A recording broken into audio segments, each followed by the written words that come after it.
MakingStarWars.net.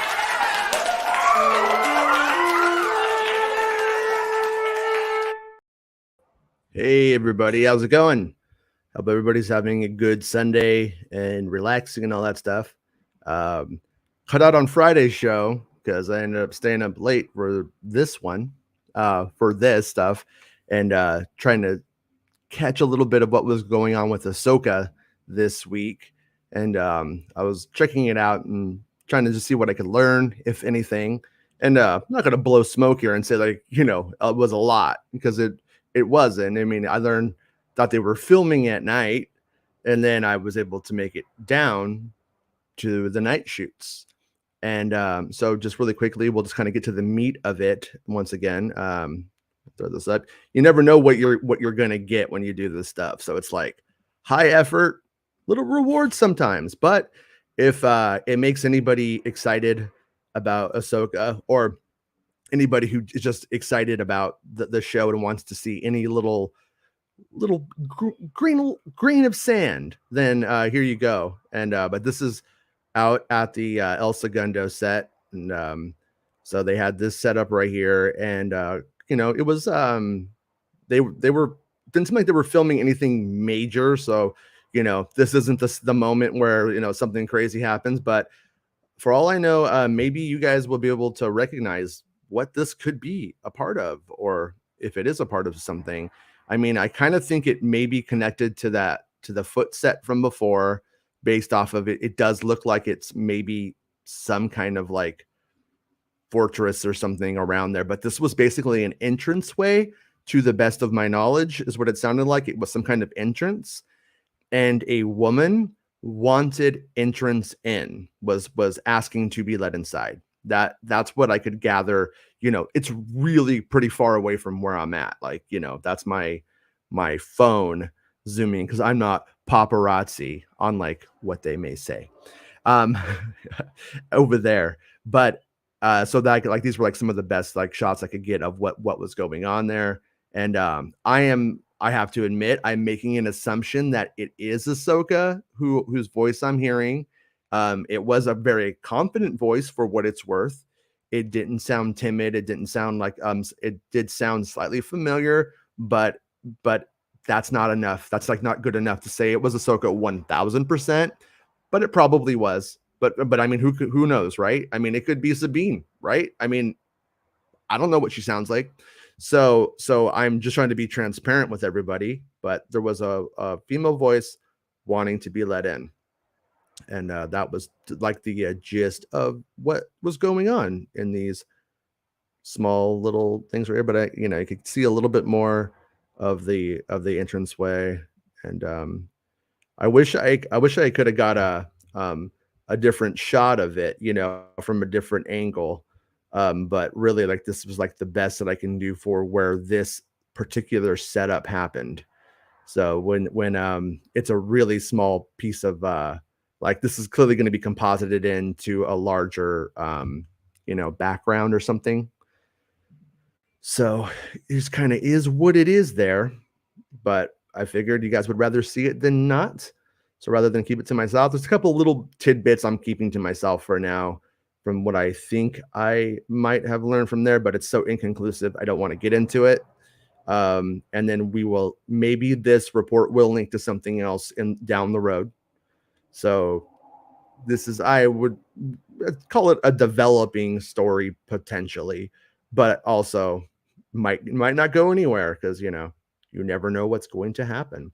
But so wanted to share this with you today. And then we will then I wanted to kind of just like loosely go over what I would want in an Obi-Wan Kenobi 2 series, just based off of what exists, based off of what's there. And I want everybody to praise Lambhead. All hail Lambhead, protector of the realm. But yeah, so Darth Maximus. I will always love Darth Maximus's image, because like I said, every time he says something, I feel like he's like raising a beer glass to me. And not that I would get mad at him, but you can't get mad at somebody who's doing that, because it's like the nicest thing you can do. So Johannes says, for the second season, I think they should make it into a Disney Plus exclusive film where we see Qui-Gon training Obi-Wan.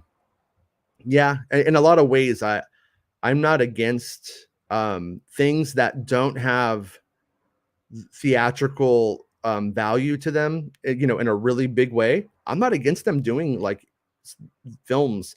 At the same time, I think they might get more bang for their buck out of breaking it up into 6 parts and doing it weekly, sort of. Not that I agree with it. I think if they had dropped the whole thing all at once, it would be more critically acclaimed, and the monsters that be, you know who they are, wouldn't not have been able to extrapolated so much grifting off of shit that is, you know, the more bad part of the stuff. So whatever though. Mark, hey, how's it going, dude? Um, Mark looks like in his little picture here, which is like he's about as big as me on the screen right now. Looks like he's maybe in a boy band, but he also could be a Beastie Boy. Could be a Beastie Boy. I won't take that from him. If you look at the screen times for each character, Kenobi had like 3 times as much screen time as Reva. If they didn't include a side character, people would get pretty bored, in my own opinion. Yeah, yeah. I mean, 100%. The people who started that whole concept of bait and switch, even if they weren't the first ones to say it, the quote powers that be who pushed it knew what they were doing. They knew it was bullshit. They didn't care if it was true. They didn't, when they were pushing that the run times were an hour and 10 minutes at least and shit like that. And I was like, listen, they're not. They didn't want to hear it because they want to tell people what they want to hear. And those people want to hear bait and switch because they want to get mad because they want to use our beautiful little Star War to have a culture war. And it's fucking lame, you know. But at the same time, let's divorce ourselves from their gross reality and just look at it from maybe a more creative perspective and character development. Obi-Wan can go from sad to happy. Darth Vader, how do you go from mad to matter? I mean, realistically, in an impactful, emotional way, it's kind of a hard one to like show, kind of a hard one to push. So you end up with 2 men, like I said before, who are just going up against each other, airing their grievances, and then fighting and then walking away, and nothing is truly resolved except for Kenobi gets to accept the past. That's acceptance is what Kenobi gets. So that that alone is enough for the series to exist. But you do need characters moving down some kind of progression, and they can't all do it. So that's where you need Reva. That's why Reva exists. And you know, I don't know what to tell people who are like, I just want to see my boys on screen. If I could just see my boys in action, having conversations and fighting, I'd be so happy. It's like, what the fuck is that? Like, what are you? Are you a fucking adult? Fucking living like a wrestling reality, you fucking weirdo. Mike says, hey, Jason, thank you for all the squirts. I really appreciate your hard work. I hope everyone is having a great weekend. Yeah, you too, dude. I always love that little puppy back there. He's always like, I like ours too, man. Hey Neil, how's it going, dude? Oh, and thanks to everybody who's a channel member, like my friend Neil here. I appreciate it a lot. All of the support for the show is, like I said, deeply appreciated. You know. So Johannes says, I'm really hoping that Thrawn makes a cameo in Andor, and so you know, like I said, when they did the principal photography for Kenobi, Palpatine wasn't there. That wasn't a thing. That was like added late and kind of in secret. So where I'm going with this is Thrawn, if he has been cast, we don't know for certain if he has, but Thrawn wasn't cast when they were filming Andor. So that means they would have to have had the foresight to shoot something knowing that they would do a drop in, right? And then they would have to film that during Ahsoka now. So is it possible? It is possible, but it's still kind of unlikely. But like I keep hoping that Andor, like Roken, is going to show up in Andor. but I also don't think that is very likely either. Like it, it takes these time, I think, for these shows to talk to each other and for things to get washed out. Like, what if they were filming Kenobi and then all of a sudden like Roken is just like overly confident, and then they start playing him timid. They're like, this is better. And then we have them in a show at a different time, and the characters just don't line up, but with any natural progression. That's why I kind of think they shy away from that stuff. But so I'm gonna go with Andor season 2. Maybe by Andor season 2, we'll start to see stuff from Kenobi and Ahsoka and stuff like that that could turn up there. That's my hope. But at the same time, it's nothing is impossible. Not when they have several filming locations, filming Star Wars stuff all the time. They can do it. So Ryan says Obi-Wan season 2 will be about the origins of Mando. Well, yeah, I was like that rumor that was going around back in the day that Obi-Wan was going to be the one who saved Din during the Clone Wars, that saved his life. But really quickly, like I just wanted to kind of like go over this like little thing that I was just sort of like where my thoughts were on Kenobi on a season 2 kind of concept. And like what if they, and like this thought exercise for me, which is not super deep, but it's just like, what would they do if they just took everything on the table that from the first mini series, whatever we're calling it, limited series, right? Well, the thing that occurred to me is that you have Kenobi with a brother. Kenobi has a brother that he wishes he had known. But he has no real reason to go search that brother out. However, we did have Reva going into the archives and studying everything about Kenobi to figure out he had an association with Bail Organa so she could spring that trap. So what if at some point, what if they had taken or they had figured out who Kenobi's brother was? And maybe somebody would figure out that by kidnapping or taking Kenobi's brother, they could use that against him, and he would be curious and want to know who he was, and that could bring him out again. I don't like the idea of him fighting Darth Vader again, to be honest with you guys. I just don't think, I think that's well enough. So maybe in this kind of scenario, the Grand Inquisitor does this and doesn't tell Vader because Vader lost sight of the greater good, and he lost Kenobi and all of the Force sensitives from the path. So the Grand Inquisitor, if he wants to be effective, would probably want to cut Darth Vader out of shit. Just saying. So that's like kind of like one kind of concept that I could see.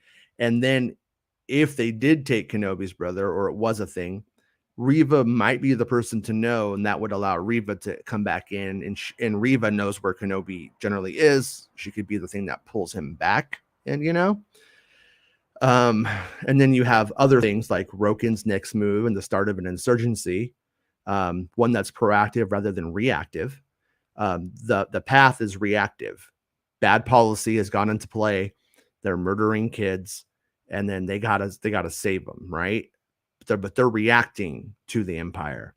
Whereas we know that Roken, who says he's just getting started, is a partisan. Those were the partisans, by the way, for sure. The show did not hammer it home, but they were partisans. And so they're going to link up with Saw's people, and they're going to become a part of the rebels in some way. So I kind of think that alone could take up a pretty good amount of the series, and then having whatever that storyline is ultimately only work because Kenobi exists, because Kenobi could intercede at some point. That's where I would take it. And then obviously Reva's next step and path to becoming something more would, I think, ultimately put her in line with the partisans, would put her in line with making the path work. If the path, I don't know if the path is dead. That's the other thing. Has the path been destroyed after the event of the series, or it sounds like it's definitely been disrupted at the very least. So, but we also know that like Quinlan Vos is out there. So Quinlan Vos coming in, helping the path, maybe kind of how Quinlan Vos and Asajj Ventress kind of had that like flirtation. What if Quinlan Vos meets Reva, who reminds him of Asajj Ventress because they are very similar? They have a similar past, and then there would be stuff to talk about. There would be like lore to explore, and so you'd have stuff going on there on the backdrop of Qui-Gon training Obi-Wan Kenobi, and Obi-Wan Kenobi would obviously have to do something. There would have to be some angle to making it work, something more. Otherwise, if it's just meditate, dude, keep thinking, clear your mind. That's kind of boring. So they'd have to give up something slightly tangible or some kind of piece of knowledge that would need to be obtained somehow. And then obviously you can still have Leia, who is really young but is now involved with these people and helping them. And because at the end of the series, she clearly, in my opinion, accepts her role as a princess because she knows as a princess she can get more shit done than just being Tala 2.0. If Tala had been a princess, imagine what she can do. I kind of think that's sort of the direction that the show ended with. And then it's like my one last final thought is that I think the show didn't do anything wrong, but I think it was a missed opportunity to not have Roken and Haja together, because Roken, super straight man with a lot of bravado, but very serious. No nonsense, and then Haja is nonsense. Put those guys together. I think you could have, if they have chemistry, a pretty good Star Wars duo of characters with things to say and interactions. And then of course over the course I would want Haja to somewhat get more serious and grow up to some extent as he becomes like a true rebel. But if you were to follow that story, that could be fascinating. So that's kind of where all of the plot threads, I think, that were sort of left over from the last season. Also, you have Inquisitor stuff that you could put in there if you want to. And then sort of maybe like take that series and transition it into moving from away from Kenobi to something completely outside, like clearly to the path or to the partisans.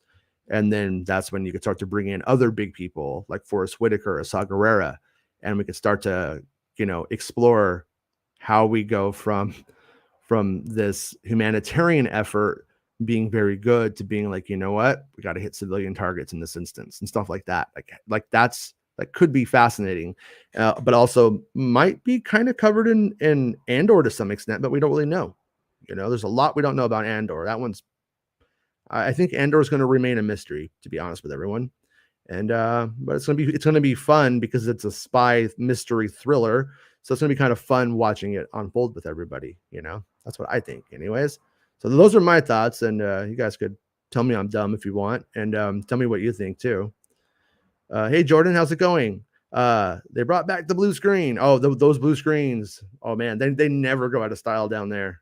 I mean, they're always there. They never get rid of them. They kind of like, they use those like mini mobiles. They stack them up to make walls, and then they coat them in blue screen. So there's just blue screen everywhere, and I guess it works. It's kind of funny because they weren't making it that way. I in the stupidest of ways wondered if this production design came about because of me finding the spot.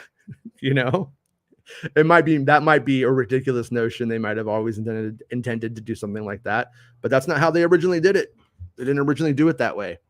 It was just blue screens on one side, and then they ended up, making them 360 blue screens. So anyways, but they're back. They're back, baby. Star Wars is back, as is the blue screens. Hey, Darren, how are you, dude? Hello. And there's Mr. Dale. Hi, Dale. And yeah, so, and Azatru's All Hell Lambhead. Of course, Azatru. Check out Azatru's channel if you like Star Wars gaming stuff. Pretty good stuff.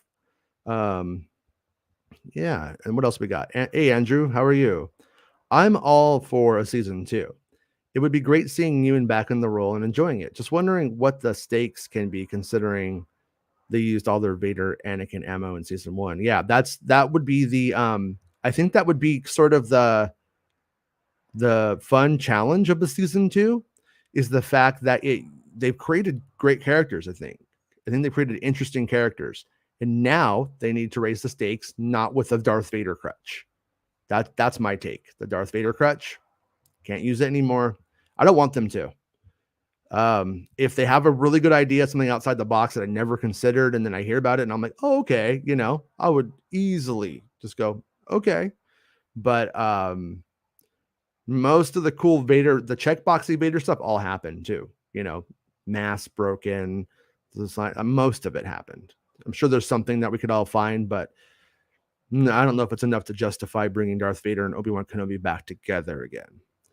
So, as a truth, I totally agree. I only want one episode each week, but these people are making it hard to tolerate. Yes. Yeah. And that's the thing is when these shows exist, like only for like a month or two of their lives are they a week to week thing. And then after that, they're just all there. And they're like a complete thing. So I think to some extent, if people ever bothered to go back and watch people's old shit, they would be like, what an asshole. Look how stupid this shit is. Look at how stupid this analysis is. But we don't work that way, do we? At least this fandom doesn't. Arya says, I want season 2 to be about Rey's parents and maybe her, if she's ever born. Would it be cool if we saw Kenobi get help and him learning all these two people are Palpatine's kids? He's dead by the time she's born. She's not born until years after Return of the Jedi, and Kenobi obviously dies before A New Hope. So at the end of the day, depending on the age of Rey's parents, he could have interactions with them. But I kind of think the shit hits the fan too late for that. But with Luke Skywalker, they could do it. No, I'm just kidding. They can't. So yeah. And how's it going, 5-speed van? Batorian says, I gotta say, I was really unhappy with how Kenobi played out. Hope the potential season 2 can get close to the production value of Mando.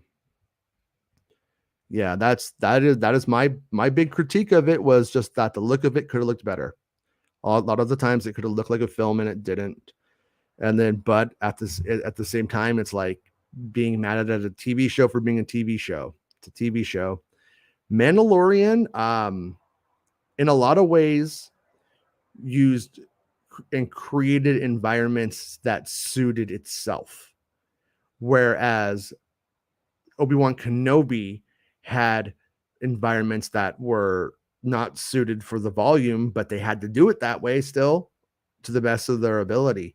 So it just kind of, I think we're in between a rock and a hard place if they were going to not make this a film.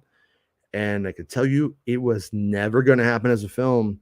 So kind of just, is what it is, unfortunately. But hopefully Mando continues to look good.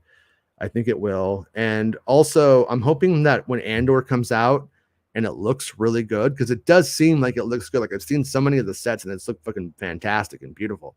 So in my opinion, my hope is that they end up going like, people really do care how this shit looks. These shortcuts at times do not work for people.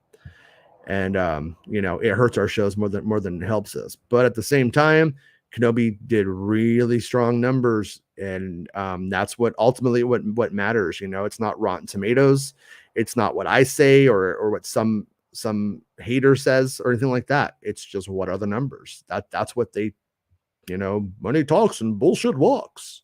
So it just kind of is what it is on that front, and it did really well.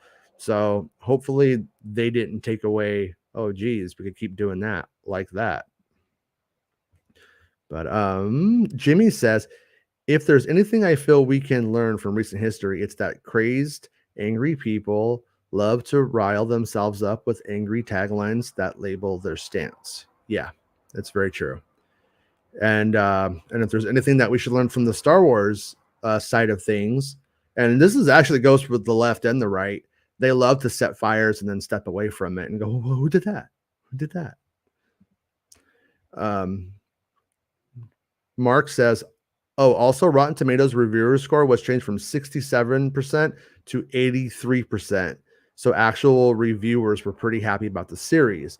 Jason Stuckman was pretty happy with it as well. So I don't know who Jason Stuckman is, but I'm a Jason and I've been stuck and I understand.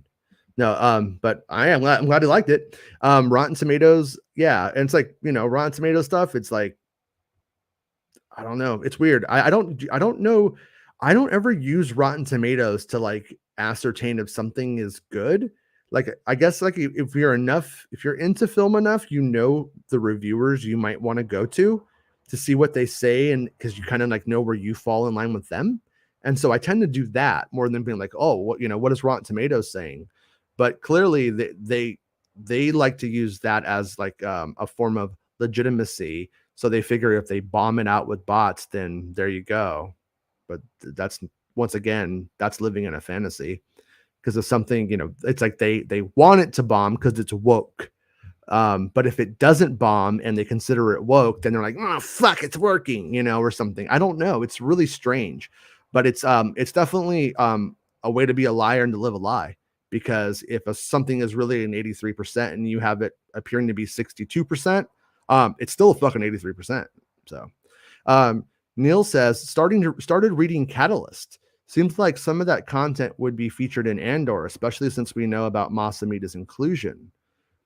Good chance that there would be stuff from Catalyst informing Andor, especially because I think Gilroy's work really informed a lot of that. That book was revised, I think, because of what was going on with Rogue One, and Tony Gilroy's input was taken into consideration heavily in the Christopher McQuarrie work. And so I would imagine that stuff all informs the Andor series itself.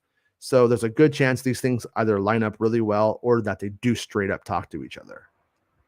And it's one of the better books out there.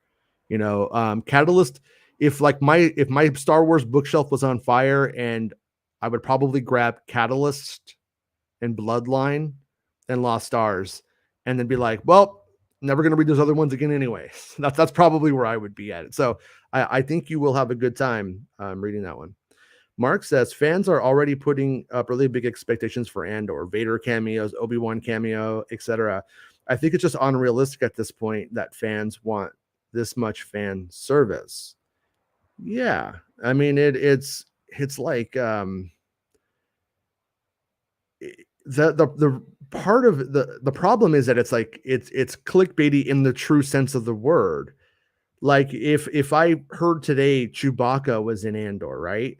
And I did like a story on it, it would get a lot of love. You know what I'm saying? It would get a lot of traffic and a lot of exposure for Making Star Wars. But if I go and I tell you that like, Arjona, whatever her name is Cassian Andor's sister, and she's a super spy too for the bad guys, right? Yeah, it'll get a little bit, not as much as Chewbacca, not as much as fans going, I know what that guy is, I'm gonna click it. It's just not the same. And so we do it to ourselves and they do it to us. I try not to, I mean, obviously if I got, Robin Williams was CGI and was Mork in Andor, I would I put the story out, but yeah. Salvador says Obi-Wan Kenobi could be about his brother and his family. Yeah, exactly. I mean, it's sort of in some ways the Obi-Wan the long lost Kenobi brother thing almost needs to have like a really fresh idea. If that was it, if that was like all that it was, it would have, because when you have Kenobi have a brother, if he's just like Kenobi, then it's like, we don't need diet Kenobi. We got the real thing. You know what I mean? We don't need Kenobi light. And so you'd have to make him like different. Like you'd have to make him where it's like a really interesting dynamic between them. And then also give him a couple of the characteristics because they're brothers. And then to make the character like fun or whatever. But I do think that, I don't know, I kind of personally kind of doubt they will touch it anytime soon. I think it's more like the potential for legacy is there now, like if they want to do another trilogy set 100 years after Return of the Jedi. It could be about a Kenobi. And how could it be? Oh, his brother had kids, that kind of thing. So and Kenobi doesn't have kids that we know of. And that's not a joke, but that we know of. But I mean, would it be interesting if if it turned out that Corky Kryze was Obi-Wan's son, and you know what I mean? I mean, I don't know. Is it realistic that Obi-Wan Kenobi is a virgin? Well, no, but also it's kind of a fairy tale. It's not a realistic story in the first place. So I don't know really what to make of that. But I would love if Corky Kryze was his son, and he didn't go by Corky as an adult. He was like Cork, something cooler, And then he and then we have the brother, and we have like them kind of the Kenobi family, like kind of story kind of coming together. And then like, what if it was called Kenobi? What if part 2 was called Kenobi? And you think this is the real bait and switch. It's not all about him. It's about the Kenobis themselves. And sort of like pulling some of that family back together. Like that could be interesting, But Arya says, don't make my hopes high for Thrawn and Andor. I won't. Azuchu says, if they don't give cameos, equals bad show, missed opportunity. If they give cameos, bad show, relying on old characters. Lucasfilm can't win. It's true. They really can't win. And that's why they have to just make the right storytelling choice. Because at the end of the day, if they stand by that they made the right storytelling choices, and they have some courage and some conviction, then they can't go wrong. At the end, that's just what it will come out to being. What's healthier for the franchise? Is it healthy for the franchise if Chewbacca and Darth Vader show up in every single show? No, it's not. And are there people that just go, hey, I know him, I like this? Definitely are. But you can't win with stupid. That's the one thing the internet has taught us. You can't win with stupid. So just do the smartest thing for Star Wars is what I say. That's what I hope. And I'm to a point. I mean, like Mandalorian and Grogu has shown us we don't need them to do that. We don't.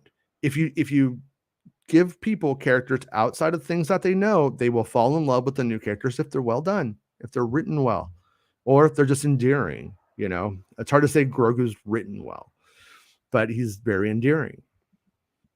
Darth Maximus says, yep, I learned to not get hopes up and try to imagine how a show story will go.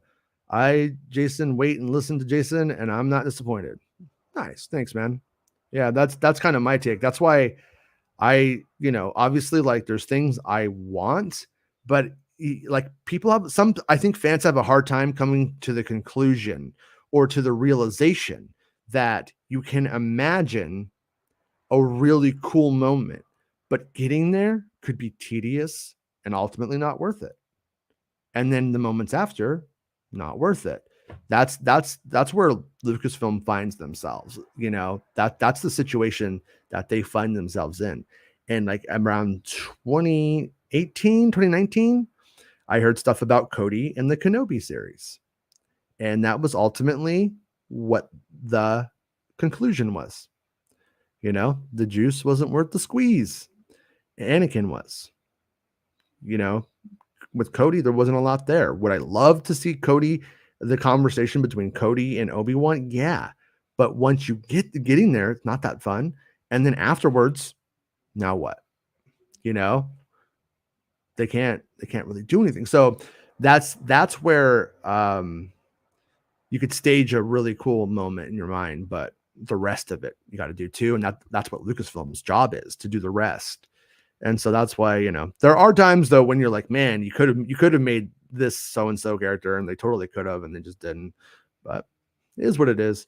Salvador says Obi-Wan Kenobi's brother's arc would be interesting. Do you think all these content of series and movies are George Lucas's ideas he left for Lucasfilm? No, I don't think so. George is like you can look and see like what George's ideas generally are. It's like like his ideas that he left for them were like, oh, here's shit you can do that makes this franchise worth money for $4 billion. You guys can do a Han Solo show. You should do that. that will give you that will give me $4 billion. Like that's how he was.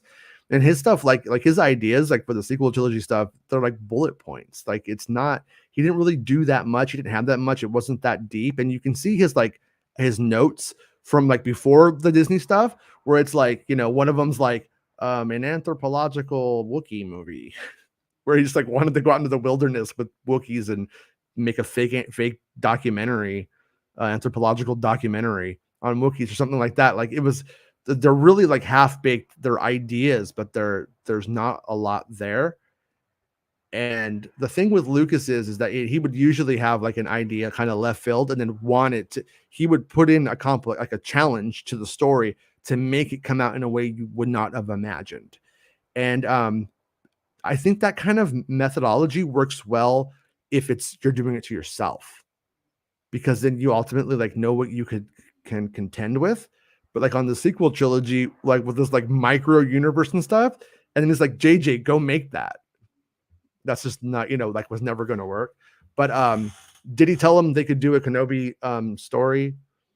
Probably not. I personally don't think Lucas would have wanted them to do any of this stuff. I think it's good, but I don't think he would want it. Tom Shane says, I'm really excited for Andor because Disney has shown that they do their own Star Wars away from legacy characters. They know it. They hit it out of the park. Yeah. When they do it, when they don't have any attachments to anything like that, and you have solid creatives behind it, you can do some pretty fun things. I mean, that's what Mando just was allowed to have fun because it didn't have to carry bags, didn't have the baggage. And I mean, at the end of the day, it's generic Boba Fett, generic Yoda, generic IG-11, fucking Ugnaught. You know what I mean? It's just in an 80s action star, and it's like, but all of that stuff is fun, and so it's a difficult balance. Like you can't do that all the time, but as they start to move, like with Kenobi, they added so much new stuff that in this current story, that if they go to do a part 2, they can really be about new things and new people and new concepts that didn't exist before the limited series. So I think that they could be in a place where they could have fun. Kenobi would still have his hands tied, but everybody else, not so much. And I do think that that Kenobi, that he left one time in 10 years, he could leave again if he needs to. I heard that Chow and Kennedy talked to George Lucas before Kenobi. Is this true? It's probably, I don't know. Honestly, I don't know. But to what extent it's to what it means is a big, I don't know. I mean, Jet Lucas works on a lot of these projects, so he might be around. But they made it sound like, for instance, I feel like they made it sound like with Natalie Holt that she held back on the main themes because it was a request by George Lucas. But I think that request was actually made just about Star Wars TV in general back during the Clone Wars. Until we actually hear it was to the Kenobi production, until we hear that, it just sounds like it was more of a general guidance tip about how to proceed in the future. So, which they, of course, went right into Star Wars Rebels, ignoring pretty hard. But I think they might be back to it, because I think during the Star Wars Rebels era, they really needed to get a lot of that. Like, we can get the feeling, and they needed wins. They needed to prove themselves. So Eric says, "Hey, watch your mouth about living a wrestling reality, brother." Yeah, I know, man. I know. It's like wrestling's fun. Here's what's funny is like wrestling is fun. People who like wrestling are generally fun. Like I have so many friends who dig wrestling, but then there's just that certain one amount that knows that they can manipulate an audience with that kind of logic, like the audience who really is manipulated by the storylines. It's real to me, damn it. Those guys, and they just go to town on it. Darth Maximus says, "Not sure why. I actually liked Haja. I hope we see him again." Haja was great. I thought he was a fantastic character.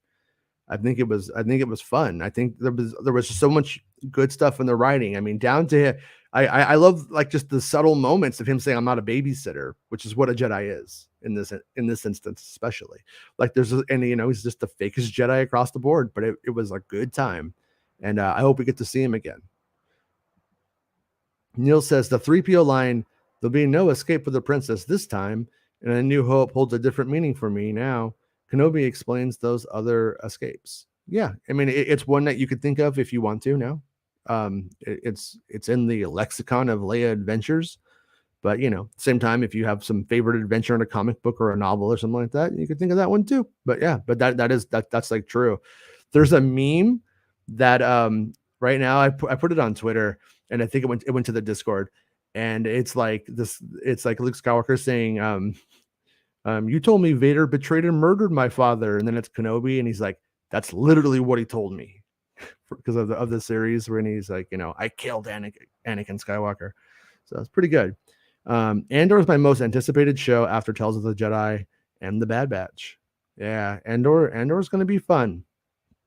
I am a little baby bit nervous about the amount of people that are like, oh, like Kenobi was like, whatever, Andor's where it's at, you guys. Like, it is like, oh, there's always the next thing, and I do agree with that. At the end of the day, the only thing going against Andor for me that I think the show will have to contend with when it hits is, what is it really about? Like, what are they really doing here? And do we care enough about Cassian? I probably will, but why do we care about Cassian? Well, because he helped the Death Star plans. But what makes it like, what makes the show like run? You know what I mean? Like, what gives it mojo? And I kind of want to, and the trailer looks pretty, but it doesn't really tell us much. Andor's barely even in the trailer. So Andor is a series with low expectations and little baggage. The dark horse of the Star Wars series this year. Yeah. And it really could be one of the best things they've ever done. It really could be. Gilroy is no joke. It sucks Cassian died. I don't think it ruins anything. I mean, Obi-Wan Kenobi's dead, and I just watched a series about him and enjoyed it. So I'm not saying that, but it does suck that he died, and I don't think there was a right answer to him for him to live in that film, but it would be kind of neat if he hadn't died. Just because then you'd be like, wow, we could have a whole saga with this guy, but we still can, I guess. So yeah. Mark says, I hope people give time for Kenobi to age a bit. Hopefully it ages like the prequels did. I would love for them to not do anything with Ewan, and then the fans get super nostalgic. Honestly, though, that clock is ticking down. I mean, Ewan still looks pretty good. Still looks like prequel Ewan for the most part. He definitely could pass as playing his former self. But I mean, once he's going to be the age of Alec Guinness, like in a decade or so, or yeah, about a decade, I should say. So it's like they kind of need to get those stories in if they're going to, I think. But just create a scary Sith that's imprisoned under Vader's castle. Vader tells him that he is free and catches Kenobi, and there's your villain. Uh-oh. I don't know, Arya. I think like Kenobi stuff needs to stay personal. Like, because if we just need a bad guy or we just need a villain, they could make that happen, pretty easily with anything in any way, a syndicate, the Empire itself, a warlord, Thrawn. I mean, there's just so many things like that they can do. The Kenobi stuff tends to work best, I think, when it's personal. But that's just my take. And if they do something different and I'm proven wrong, I would love to be proved wrong. It's always the best when something good happens.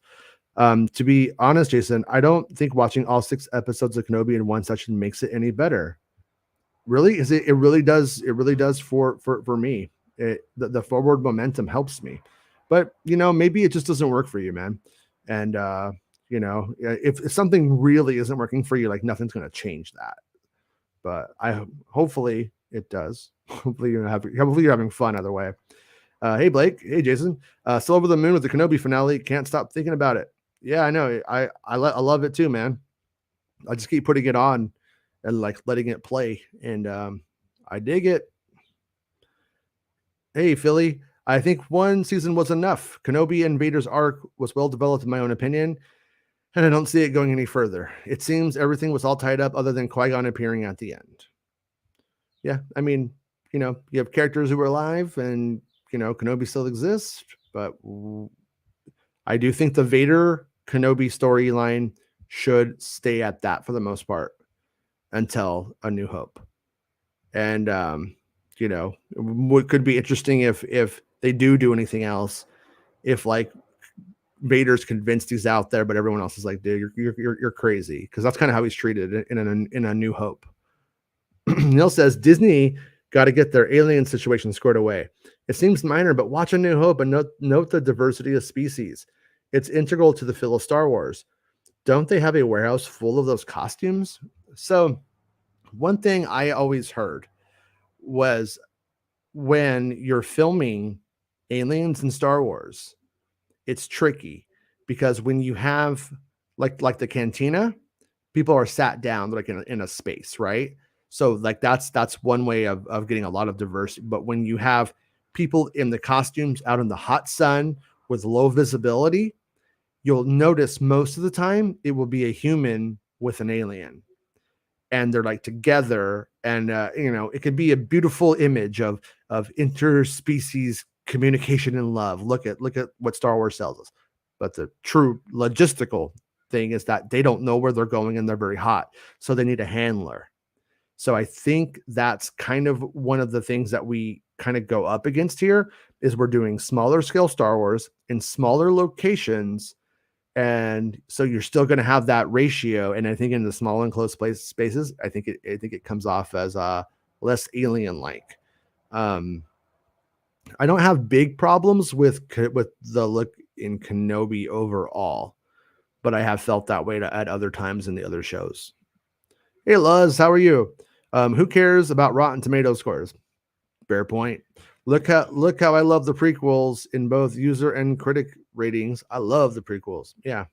I mean, how low the prequels are. Yeah, exactly. That's ultimately, at the end of the day, like, it doesn't matter what I think or what, Asatru or Arya or Darth Maximus thinks. It matters like what you think, unless you're me, Asatru, Arya, or Darth Maximus. Like, you know what I mean? All of that, it just depends on what works for you. And if what works for you is the Kenobi series, great. And if it doesn't work for you, then you don't have to pretend that it does. But just like, don't go ruin somebody's time who's having fun with it. I mean, that's always like the important part. Like I love music, and music to me is way more intimate than like Star Wars is, for instance. Like music gives you a very, like, just immediate true reaction, and it's either one of, I want this and I accept this into my very being, or I reject it. And you can't fake it. You can't go, oh, okay, I like this music now. Yeah, not really. So it's like, but at the same time, like, if that music was having if Kanye has a profound effect on you, I'm not going to tell you he's an idiot and I don't know why you listen to it. I'm going to go, oh, hey, glad it works for you. I'm glad somebody's finding something in this shitty life that is making them happy. That's how we should be. But we're not. Arya says, but how does Kenobi leave the sand planet once again? What excuse is better than saving our beloved Leia? I got to be honest. I mean, true. I mean, I think any reason can take him away. But when we start the series, he's living in the cave outside the Lars homestead, watching their every moment. Kinda. He's around a lot. And at the end of the series, he and Owen come to whatever will be kind of take on the future for Luke. And Owen's happy, and that's why it lets him have the T-16. And you just end up with him not being so up their butt, so to speak. He's down the street now. And so with that move in the story, it does seem to imply that Kenobi could leave more, even more than before.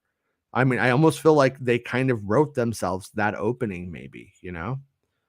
But Thomas says Obi's brother should be a death stick dealer.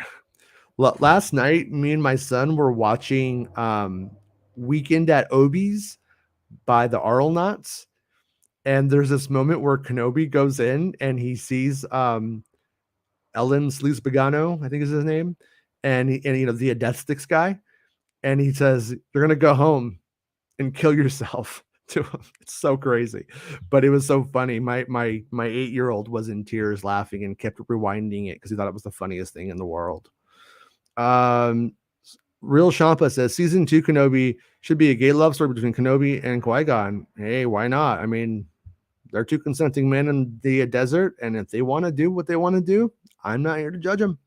Aggressively Relaxing says, I actually started adventuring again, and I only started living on Tatooine as a hermit to get away from the child support. Yeah, he's like, I wish I was your dad, but I can't afford that child support. That was a cut line. Neil says, I think hope we see the scene from the comics where Kenobi saves Owen from Chrysanthemum, and then the next season, that Chrysanthemum costume was 10 out of 10. Yeah, I know. Like if it wasn't Ewan McGregor, wouldn't it be cool if every now and then they like did a moment from the comics because they had all of the stuff there, like as advertisements for the comics? Like if Marvel did that like as an ad, like webisode, if you will, of 2 minutes. But Ewan McGregor is probably not super cheap for that kind of stuff. But when they in the future, though, when they do other things, maybe. But I would love it. I'd love to see it. Vitor says, Rising Storm, Light of the Jedi, Bloodline, Cadus, and Life Debt are my top 5 in canon. Love Lost Stars too. So Vitor has given us a little bit of some reading recommendations. If you're looking to read a Star Wars book and you haven't read any of those, you could read it. And if you like them, tell Vitor, good job. If you don't like them, don't listen to Vitor anymore. Aggressively Relaxing says, they have worked so hard to set up Sabe living on Tatooine, so Keira Knightley would be a very good way to get him on another adventure. Yeah, I like the things that I'm hearing about what they're doing with Sabe.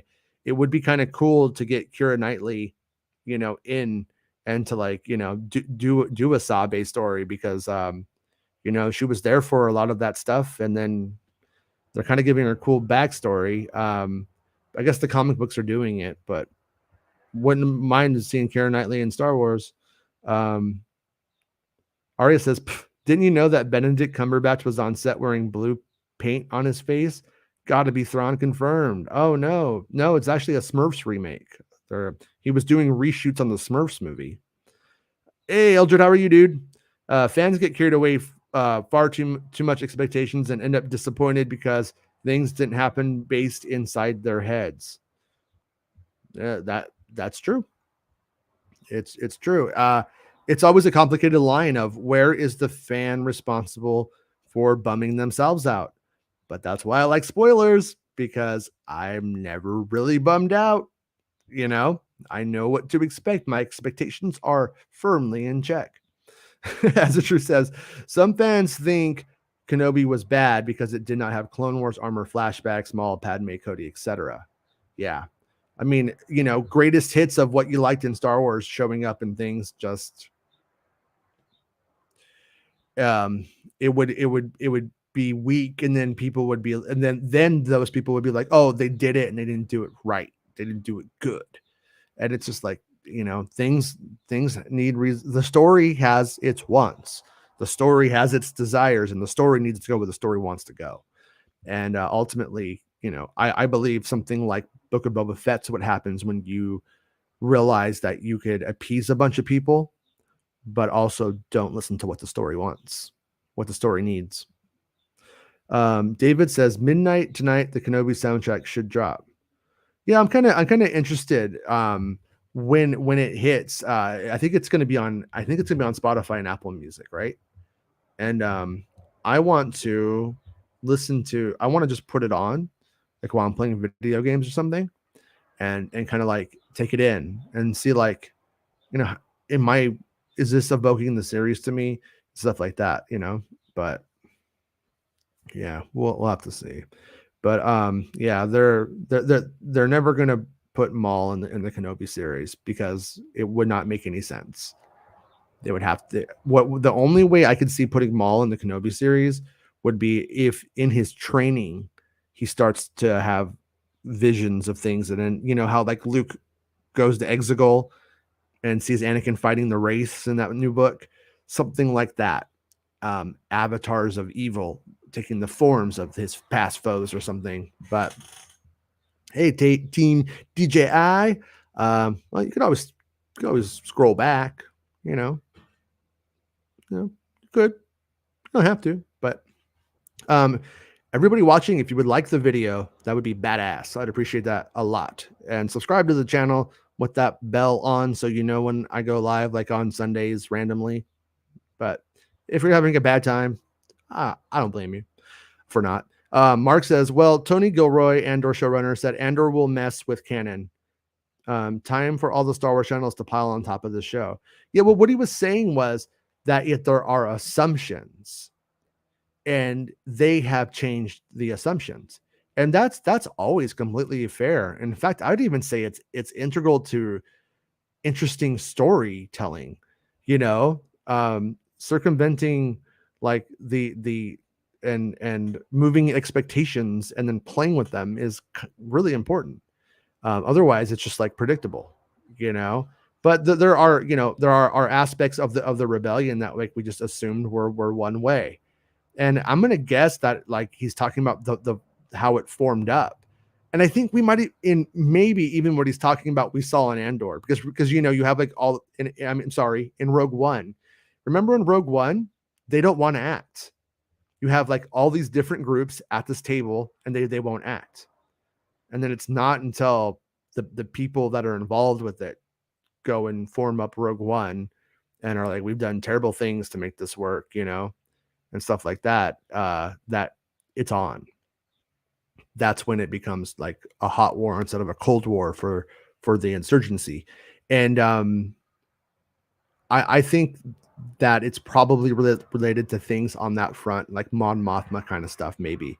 But but where I think the asshats that we've had to deal with for the last couple of months with Kenobi are going to really prosper is when Mon Mothma is the other main lead in the series. That's what they've been saying. And if that's accurate, if that's true, I think it's going to be compelling. I think it's going to be good. I think it's going to be for adults. And ultimately, the huge man babies are going to fucking cry tears about it and try to get everybody mad about it, because how could they like that? It's what they do. Blake says, I make fan video tributes and put them on YouTube. And I made one centered around Kenobi Vader relationship using the finale footage. So far, it's gaining traction pretty well. Nice. Yeah, send it to me, man. I'll check it out. Hey, Adrian, how are you? They left things very open at the end with Kenobi leaving his cave, saying it's time for Luke to be a boy, letting the Force take care of everything. I could see him leaving Tatooine again. Yeah, I mean, like what if, remember like I was mentioned the Yoda arc in the Clone Wars where he goes around the universe and he goes to Dagobah and he goes to that weird mystical places with those people with the Shy Guy faces, I'm not necessarily saying they should send Obi-Wan to the same place, but Qui-Gon went and studied with these shaman of the wills, and that's supposed to be how he like learned this stuff, and you end up with Kenobi never having done that, or what Yoda did. So I'm gonna say something like that could take Kenobi off world. And if anybody says it's not important, then you just need to watch A New Hope. Luke wouldn't have blown up the Death Star probably if that little voice hadn't shown up in his ear, saying, let go, Luke. And Luke might have died on Hoth if that had succeeded in the snow. If somebody hadn't woken him up and said, go to Dagobah. That's what you're going to learn from Yoda, the Jedi Master instructed me. So that power is ultimate power. And it's a power that goes from episode 4 all the way to 9. It plays repeatedly throughout. So it's the most important thing, I would say. For rebel national security, they have to do it. So I think that that is a natural next move off. Um, the idea of using Leia was genius though, because we had so much, like so many years of real like American culture behind these ideas that we sometimes didn't think to question them. Like, why isn't Leia as important as Luke? Well, because in the 70s and up into the early 2000s, a lot of times girls weren't considered to be as valuable as boys. It's not right, but that's what it was, you know. And that's where the thinking came out of. I'm not trying to beat up on George Lucas and say he was a piece of shit and a wrong guy or anything like that. In fact, I don't think that's even how George Lucas really is. But he was a product of his culture. I mean, he was a white boy in the 50s, fucking rich. Family owned a big farm in Modesto. You know what I'm saying? So it's like you end up with these little kind of flaws, I think, that don't stand the test of time, and I think they kind of are fixing it. And I think Lucas was so generally on the right side of things, especially with Leia, that it's not a hard fix. But the idea that to go and think about Leia like in those terms of she's just as important. Oh shit, you're right. You know, I like that.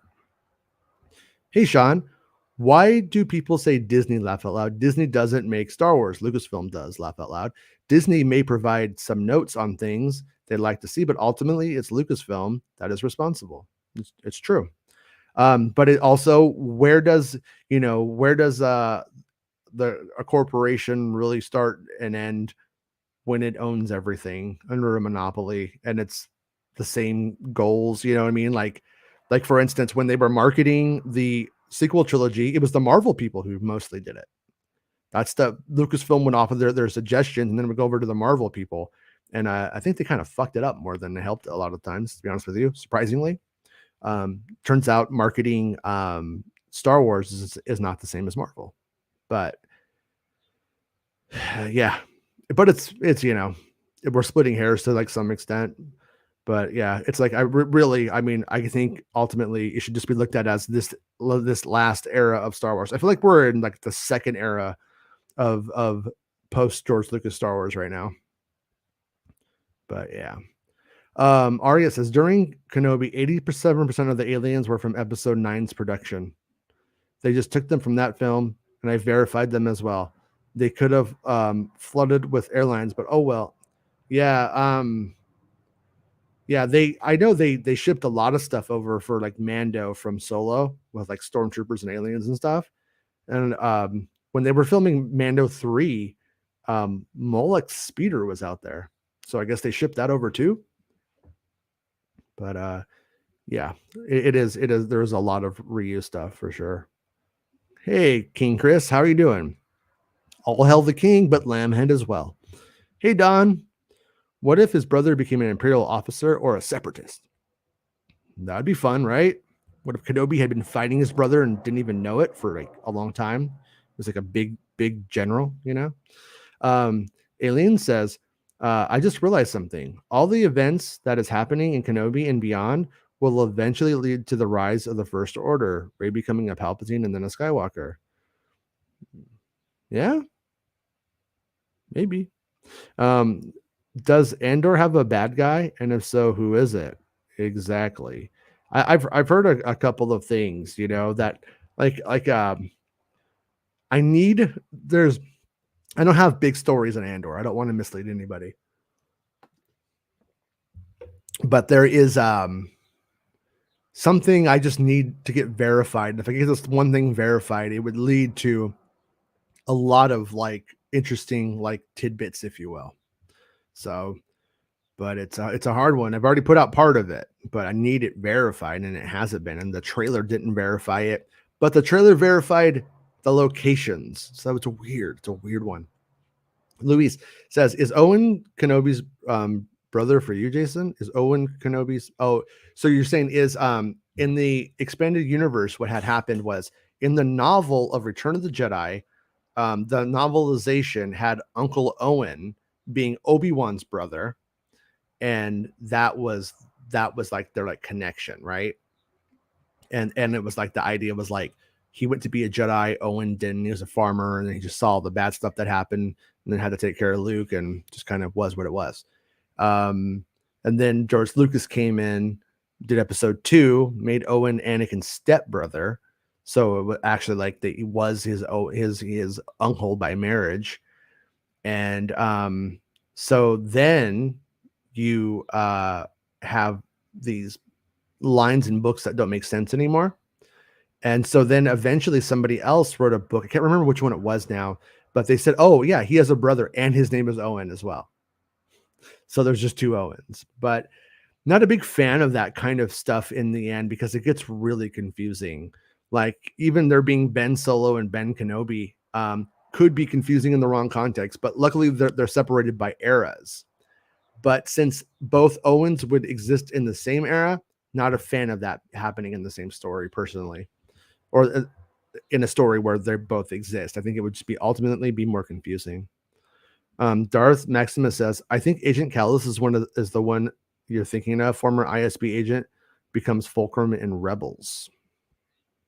Arya says, Natalie Holt said they made a Yoda theme, confirming Yoda was in Kenobi but cut out. That's strange.